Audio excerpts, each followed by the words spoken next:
आज हम बात करेंगे एक कॉमन सी समस्या जो सर्दियां आते ही परेशान करने लगती है। हालांकि ये सामान्य जोड़ों के दर्द की तरह लगता है, लेकिन कई बार ये जो जोड़ों का दर्द है काफ़ी बढ़ जाता है और काफ़ी दवाइयाँ खाने के बाद भी इनमें आराम नहीं हो पाता। तो इसमें कहीं न कहीं लोग जो है स्टेरॉइड या कोई स्टेरॉइड्स का यूज़ करते हैं। उस चीज़ से बचने के लिए हमने करना क्या है? सबसे पहले आप अपनी जाँच करवाएँ।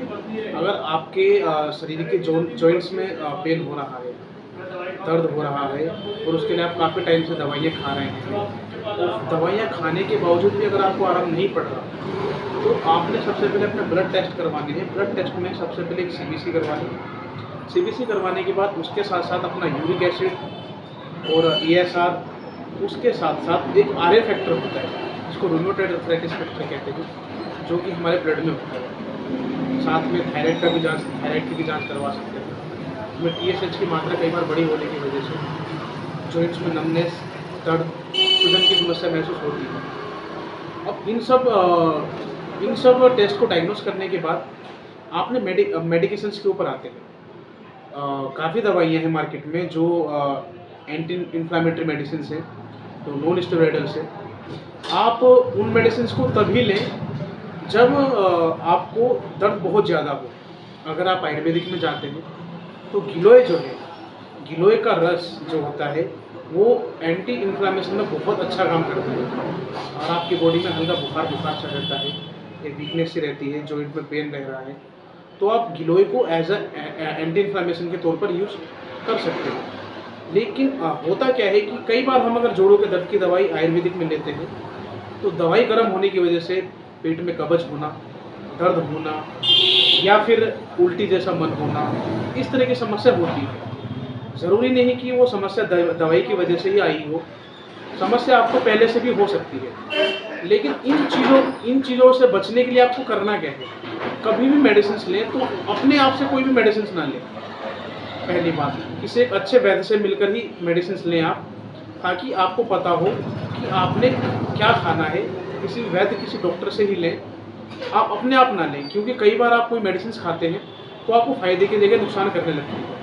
और नुकसान करने का कारण भी है कि अगर आपका वात कफ पित्त अगर एक साथ बिगड़े हुए हैं, या कफ और पित्त एक साथ बिगड़ा हुआ है, या कफ और वात एक साथ बिगड़े हुए हैं, तो इन सिचुएशन में क्या होता है कि अगर आप गर्म दवाइयाँ लेते हैं तो आपका पित्त बिगड़ जाता है, आपको फ़ायदे की जगह और नुकसान होने लगता है, आपको गैस, एसिडिटी बनने लगती है। अब इन चीज़ों से बचने के लिए करना क्या है कि आप जैसे आयुर्वेदिक में काफ़ी दवाइयाँ आती हैं, आप चाहें तो मेरे ऑफिशियल पेज से मेरा नंबर लेकर आप मुझसे इस बारे में कॉन्टैक्ट कर सकते हैं। मैं आपको एक अच्छी सलाह दे सकता हूँ। नहीं तो आप किसी भी एक वैद्य या डॉक्टर से मिलकर आप सलाह ले सकते हैं इस चीज़ को लेकर। अब क्या है कि अब आपने गिलोय तो ले लिया, गिलोय के साथ-साथ आप एलोवेरा का भी इसके साथ यूज़ कर सकते हैं। ये वो चीज़ें हैं जो आपके लिए हेल्पफुल रहेंगी। अगर आपका थायराइड बढ़ा हुआ है तो आपको थायराइड की मेडिसिन अलग से लेनी पड़ेंगी। आरए फैक्टर बढ़ा हुआ है तो उसमें कुछ टाइम के लिए हो सकता है कि आपको एंटी इन्फ्लेमेटरी दवाइयाँ लेनी पड़ सकती हैं।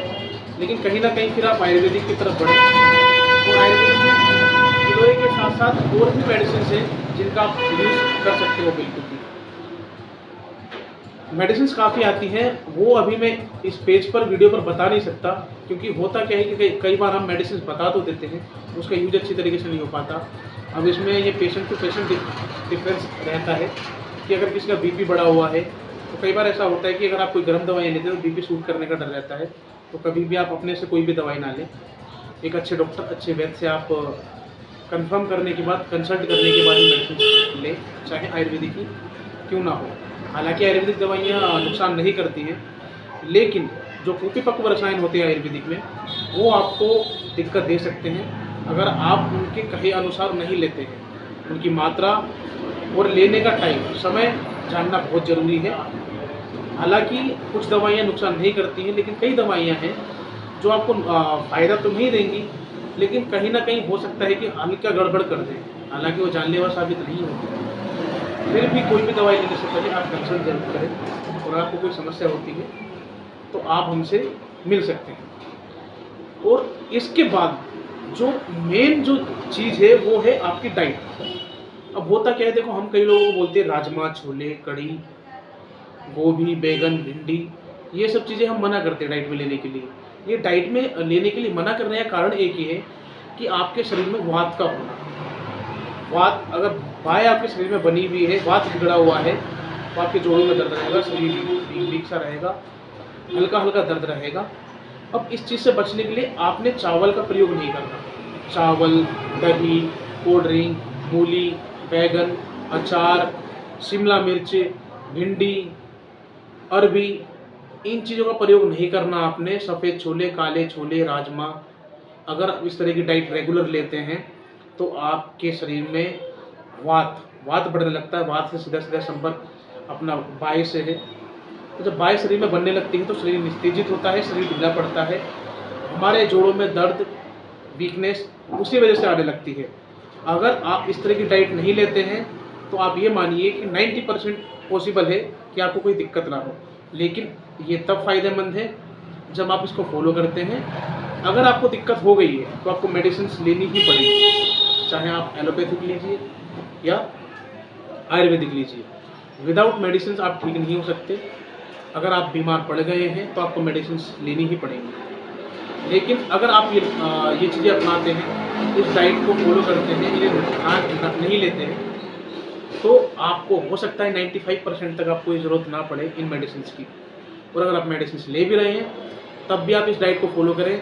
कई लोग कहते हैं कि ऐसा कुछ नहीं होता, इसे लेने से कुछ नहीं होता, बेकार की बातें हैं, तो आप उनकी बातों में ना आएँ। ये सब मिथक है। डाइट बहुत मायने रखती है आपकी मेडिसिन के साथ साथ। अगर आप इन चीज़ों को फॉलो करते हैं तो आप इन चीज़ों में बचे रहेंगे। वरना अगर एक नॉर्मल इंसान भी इस डाइट को रेगुलर लेता है ठंडियों में या फिर बरसात के मौसम में, या रेगुलर ही भी लेता है, तब भी उसे दिक्कत होने की संभावना आती है। एक नॉर्मल इंसान जिसको कोई प्रॉब्लम नहीं है जोड़ों के दर्द की, अगर वो भी लगातार ये चीज़ें लेता है तो उसको भी दिक्कत होने की संभावना रहती है। तो आप ये चीज़ें बिल्कुल भी ना लें। बिल्कुल ध्यान रखें कि आप ऐसी कोई भी चीज़ नहीं ले रहे हैं। बाकी अगर कोई समस्या होती है तो हम आपके पास बैठे हुए हैं। आपको पेज से मेरा ऑफिशियल नंबर मिल जाएगा, आप हमसे कॉन्टैक्ट कर सकते हैं। इनबॉक्स में सवाल पूछ सकते हैं, कोई भी समस्या हो आप मिल सकते हैं। धन्यवाद।